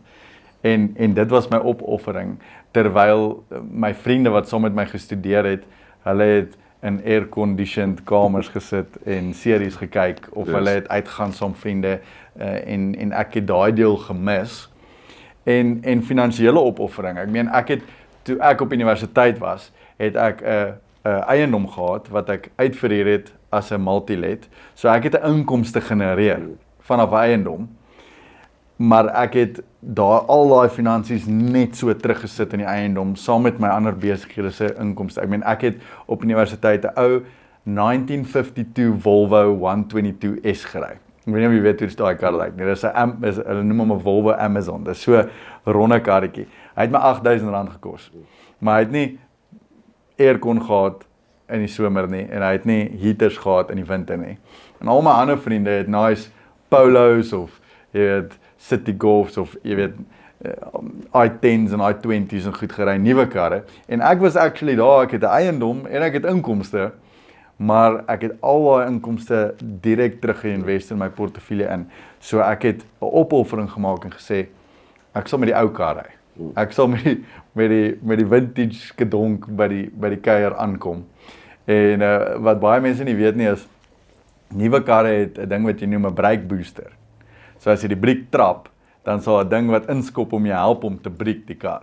Die ou karre het nie brake boosters nie. So en hy het nie power steering nie. Jy weet so ek het 'n opoffering gemaak in terme van finansies waar my ander vriende nuwe fone gehad het ek tweedehandse fone gehad. Ek het my vriende se tweedehandse laptops gekoop by hulle. So ek het tweedehandse goed altyd gehad terwyl ek properties gehad het wat inkomste gegenereer het. Maar ek het gesê ek offer daardie op vir die toekomstige wealth wat ek kan bou uit dit uit. En dan natuurlik naweke en namiddag, ek weet terwyl ek gestudeer het en seker nog 4 jaar daarna, 5 jaar daarna, vir 10 jaar het ek nooit 'n naweek gevat nie. Nie 'n Saterdag of 'n Sondag afgevat vir at least 10 jaar van my lewe nie. Nou vandag is my tyd bietjie meer werd.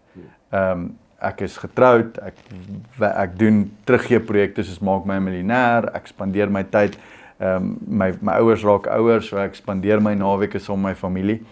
En ek value my tyd bietjie meer waar toe ek 19 was my tyd nie genoeg werd om iemand anders te stel aan te stel om die pik te swaai nie. So ek het die pik geswaai. Vandag is my tyd bietjie meer werd, so ek betaal iemand anders om die pik te swaai. Dan was so 19-jarige Albert geluister het.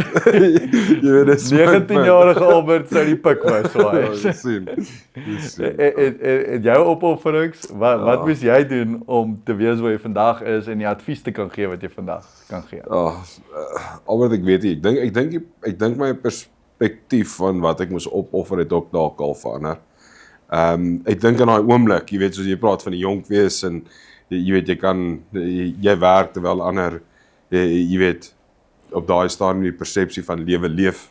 Jy weet, ek het begin as agent wat elke Saterdag, Sondag skou, jy weet, werk 7 dae 'n week.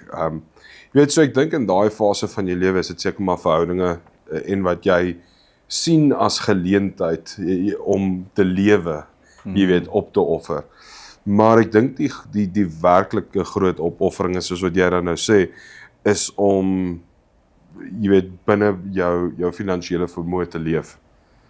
En gelukkig is dit iets wat ek baie vroeg begin toepas het, is om onder my volhoubare vlak te leef. En dit het my gedagtes rondom eiendomsbelegging ook baie geskep, want ek moes altyd dink, is dit volhoubaar? Kan ek dit doen vir die res van my lewe? Jy weet, en dis die siening wat ek vandag neem as ek 'n eiendom wil koop of belê, is die vraag is, ek is nie meer bereid om daai verskriklike risiko te gaan vat, om hierdie ding te gaan skaal. Ek wil weet, kan ek die leefstyl wat ek vandag het, afhand vir die res van my lewe? En daai besluite, jy weet, vorm anders. Maar nou besef ek, die finansiële opofferinge wat ek gemaak, op daai stadium het ek gedink, jy weet, ek hustle, ek doen nie die goedjies, maar dan begin jy besef, weet jy, daar was sekere opofferinge wat jy gemaak het, tyd, daai tyd spoel oor in verhoudinge met jou familie, jy weet, die geldelike aspek van living within your means, jy weet, and below that, om te kan herinvesteer in ander goed, so, baie dieselfde, jy weet, tyd en geld opoffering, maar grootste sou ek sê vir enige wat is tyd, want jy kan dit nie terugkry nie. Geld kan jy weer maak. En dis weg, en saam met dit, ek like hoe jy sê, jou persepsie van wat lewe cool maak. En dis nie cool om by 'n plek op te daag met 'n vintage kar wat sukkel om te start. Ek onthou ek het die een aand, het ek 'n meisie op 'n date gevat, en toe tel ek op met my vintage kar, en for some reason wou hy net nie meer start nie. En dis nie cool nie, jy weet, môre in die klas weet almal, jy is die ou wat daar opgepitch het met die kar wat nie wou start nie. Jy is die ou wat by jou ouers bly, terwyl al die studente in nice flats bly. En jy dink daai tyd, dat dis 'n big deal, want dit is hoe jy die lewe moet leef, maar nou, looking back, is ek baie bly ek het toe nie op baie date gegaan nie. En is ek baie bly, dit was eintlik lekker om by my ouers te bly, en 'n verhouding met hulle te kon bou in die huis 100%. Vir nog langer. Soos jy ouer word, raak die waarde van wat daai tipe leefstyl werd was, eintlik minder. En jy besef dat, dit was eintlik nice om nog bietjie langer in die huis te bly. Ek kon my ouers bietjie meer tyd mee spandeer. Ek is eintlik bly ek het daai kar gery, want nou waardeer ek my Range Rovers en my Defenders baie beter, want ek weet hoe dit is om met daai karretjie te ry. Jy weet, as ek dadelik 'n nice kar gehad het, dan het ek nie die waarde nou verstaan nie. So ek dink jou persepsie verander ook van wat jy moes opoffer oor tyd. Ja, ek gee 'n klassieke voorbeeld. 5-6 jaar gelede, toe verkoop ek my primêre woning met die hoop om weer iewers anders te gaan bou. En ek trek toe in een van my beleggingseiendomme in, en toevallig is dit reg langs my ouers. Ja. Jy weet, in die eerste ding, want jy van sê, hoe kan jy langs jou ouers bly? En dit was vir my, ek dink, jy weet, hoe gaan ek nou langs my ouers bly? En dit was, jy weet, in my kop was dit 'n 2 jaar proses. Jy weet, ek gaan 'n erf koop, ek gaan bou, ek gaan aanskuif. En ons het op die eind van die dag oor die 5 jaar daar gebly. Maar dis ook dieselfde tyd wat ek my seun gehad het. Jy weet, ons eerste kind. En hy was elke liewe dag, jy weet, langs aan en tyd saam spandeer, en jy weet, ons lewe vergemaklik in wanneer ons in nood was, en jy weet baie, so nou besef jy, ek het dit op daai stadium gesien as 'n opoffering. En finansiëel was dit ook 'n opoffering, want ek het gespaar terwyl ek 'n huis kan gaan koop of bou wat ek eintlik wil hê. Ek was nie bereid om 'n tussentyd, jy weet, ek het toe nou al genoeg tussentydse planne gemaak. Jy weet, ek het nou al genoeg opgeoffer gebly by my ouers terwyl ek my eerste belegging gekoop het. Toe bly ek en my vrou in 'n woonstel toe ons net trou vir baie langer as wat ons hoef, en toe in die volgende, toe stel ons bou uit vir baie langer as wat ons hoef. Jy weet, ons kon baie vroeër in die lewe daai dinge gaan doen het, maar die opofferinge het gemaak dat ons groter geleenthede kon aanvat. nou seker 'n punt waar ek sê, ek het genoeg opgeoffer. En ek dink die groot verandering kom in met familie, jy weet, jy kinders, mense wat afhanklik is van jou, jy kom nog daar. Ek gaan nog Jy weet, daar kom. en daai, jy weet, dit verander bietjie die perspektief, maar dit is ook 'n opwindende periode, want jy begin 'n ander goed raak sien. Jy begin ander waardes sien, jy begin ander waardes toevoeg in die manier hoe jy operate. En dis weer eens, dis nie reg of verkeerd nie. Dis 'n exciting journey. So kom terug na daai motivering, maar jy sien nou baie jong mense wat in jou maak my miljonair projek.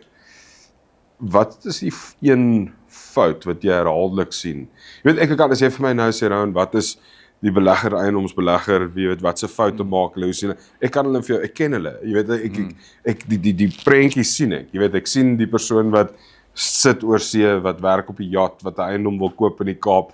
Hy hoef net vir my te sê waar hy gelees wat hy doen, dan kan ek jou sê wat sy plan gaan wees. Dieselfde met die persoon uit die Vrystaat, dieselfde met die persoon uit Gauteng, jy weet, dieselfde met die persoon in die Kaap. Jou ervaring, jy weet, sê vir jou, hoe gaan hierdie ding, sonder om mense in boksies te plaas, maar jy verstaan hulle invloede en hoe hulle dink. Wat sien jy in jong mense, entrepreneurial, want jy deel heeltyd met hulle, wat is die grootste fout wat hulle maak? En ek vra die vraag, want hoe gaan hulle dit vermy in die eiendomswêreld? Want jy hoop om vir hulle te help educate om geld op te bou, en dan sien hulle eiendom as 'n vehikel waar hulle dit of kan verder vat of preserveer. Jy weet, wat is die grootste fout wat jy hulle sien maak? Ek sou sê, hulle kap met 'n stomp byl.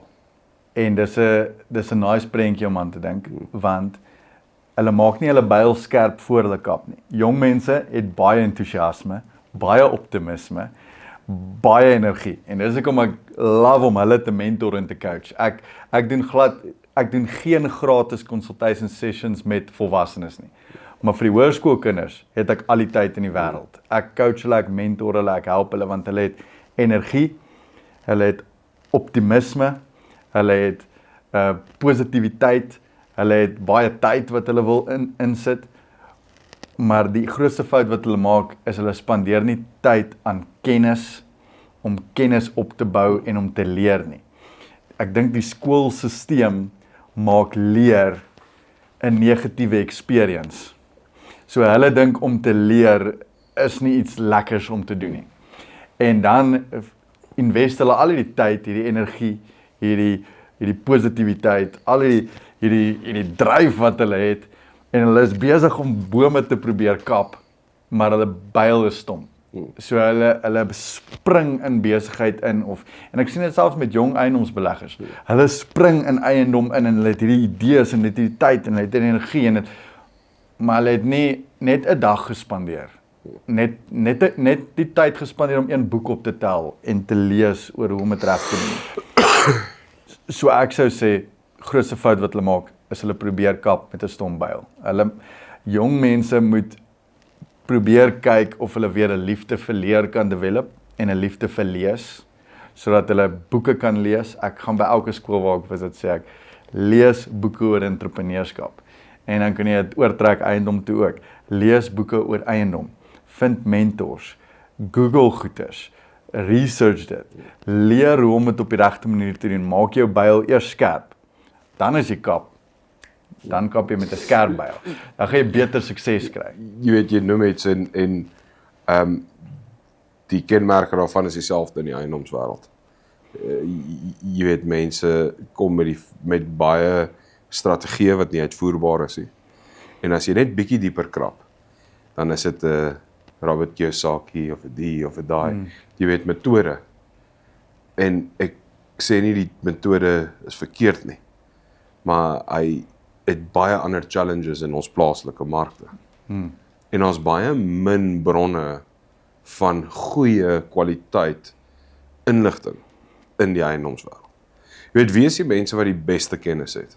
Dis die eiendomsagente. Hulle deel met almal. Maar die verhouding en die tradisionele interaksie met 'n eiendomsagent is so swak dat daar's nooit 'n geleentheid om kennis oor te dra nie. Want die trust is nie daar dalk. Die trust is nie daar nie, die persepsie is onthou die industrie het nie 'n persepsie verniet nie. Jy weet, 'n tweedehandse kar verkoop man, nie 'n slegte naam verniet nie. Die eiendomsagent ook nie, die prokureur ook nie, die bouer ook nie. Jy weet, daar's rede daarvoor.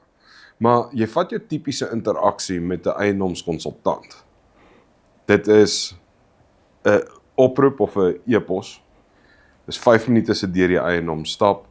Dis die koopkontrak teken as hulle nog die moeite maak om die kaart ry om dit by jou te kom doen. En dan is dit na die tyd die oorhandiging as hulle dit opdaag. That's it. Wanneer is daar die geleentheid om sonder die verkoopsdruk die kennis oor te dra? So wat gebeur is daar lê verskriklike baie kennis in daai industrie.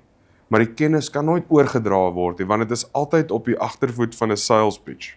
En die bedryf self sukkel om daai kennis oor te dra. En ons het dit uit en uit gesien.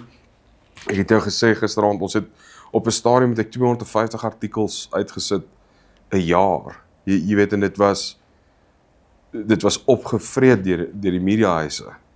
Want daar is nie goeie inligting wat uitgesit word sonder dat daar een of ander attachment van 'n sales pitch is wat saam met dit kom nie.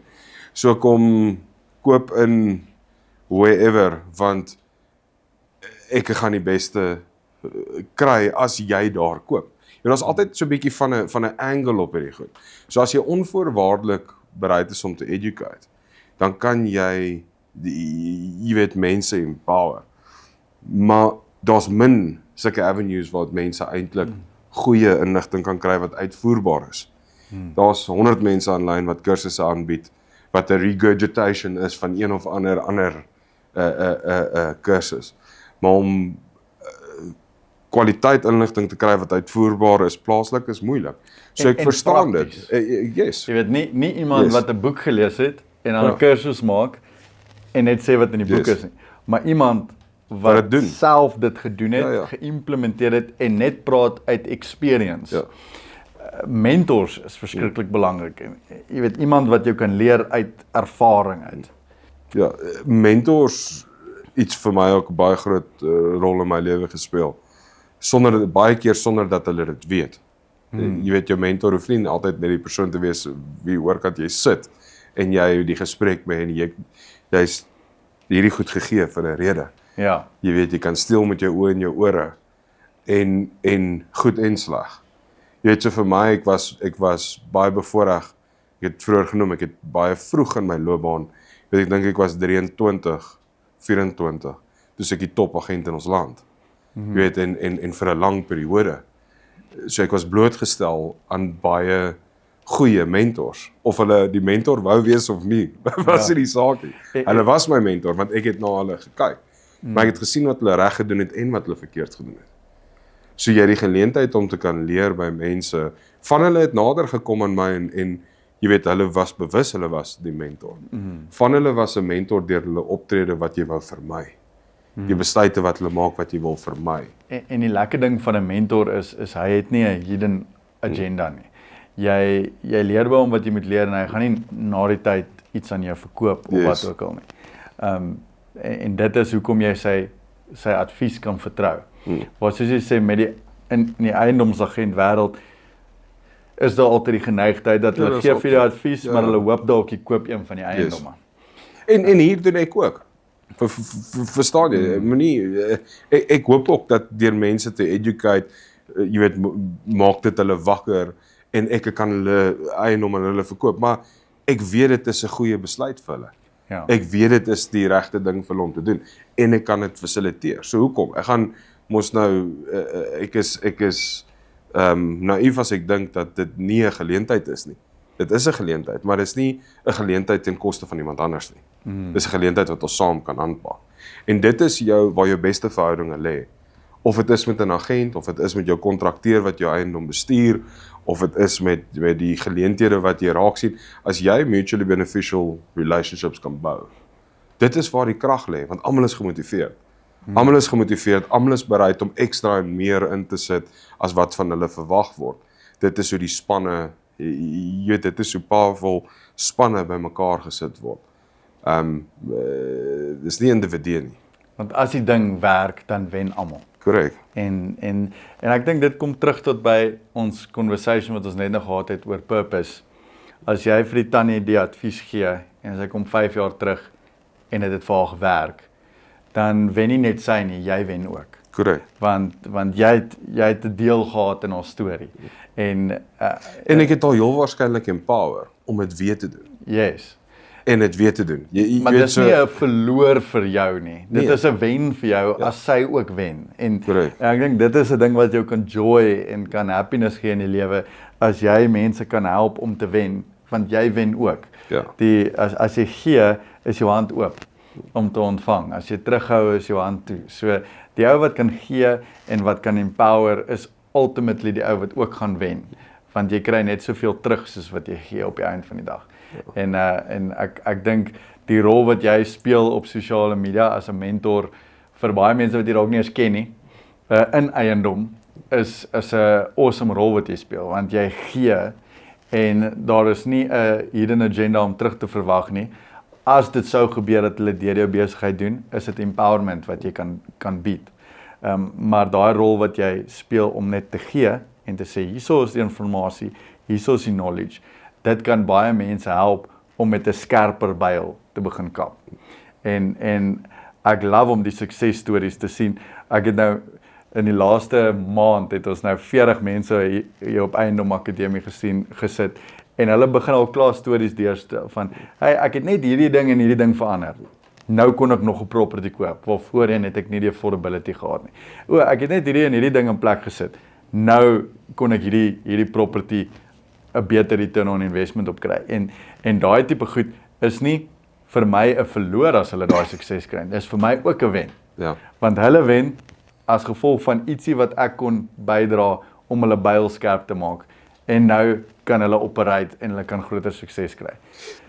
So net om ek dink dis op die ou end van die dag wat ons wil doen in die lewe. Ja, verseker en om daarbey aan te sluit, jy het 'n basiese kennis nodig om vir jouself te kan goed oordeel uitvoer. Okay? Jy kan nie naïef net blindelings iemand vertrou en jy weet dis nie dink nie dis wys nie. So jy moet 'n basiese jy weet eers 'n standaarding hê van hierdie environment waarin jy jou geld gaan sit. Maar jy het ook mense wat jy kan betaal. Jy weet as iemand 'n pad wil bou. Hulle design dit nie self nie. Daar's 'n ingenieur betrokke. Ja. Hulle lê nie hulle eie teer, daar's 'n supplier. Jy weet jy het spesialiste in gebied.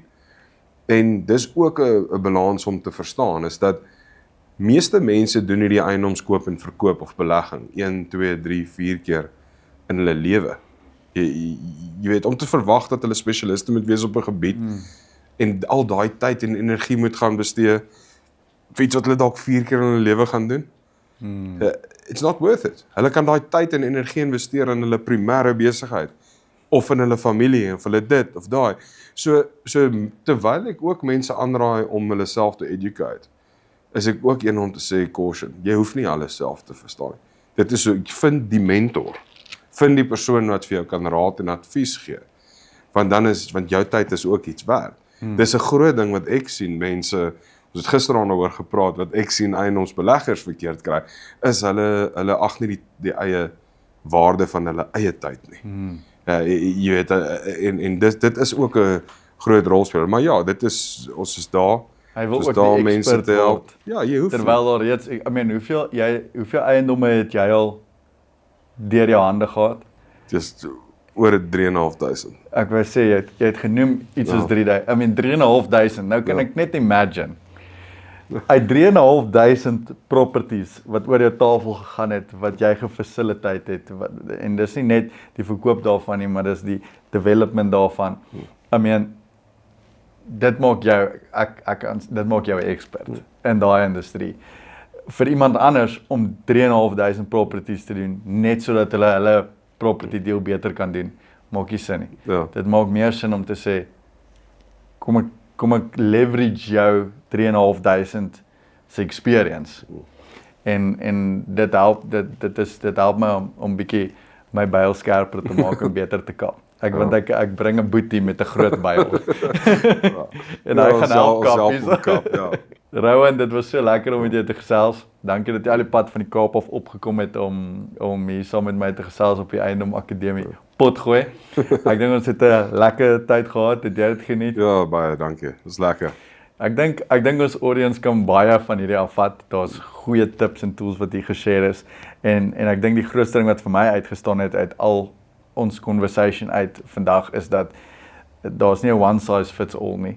Ons het 'n bietjie gepraat oor die Kaap en Pretoria verskille, maar dit gaan oor waar is jy in jou journey, waarheen wil jy gaan en gebruik mense rondom jou wat die kennis het, verstaan die value van jou tyd en moenie dit noodwendig alles alleen probeer aanpak nie. Daar's baie opsies wat jy kan doen om sukses te kry.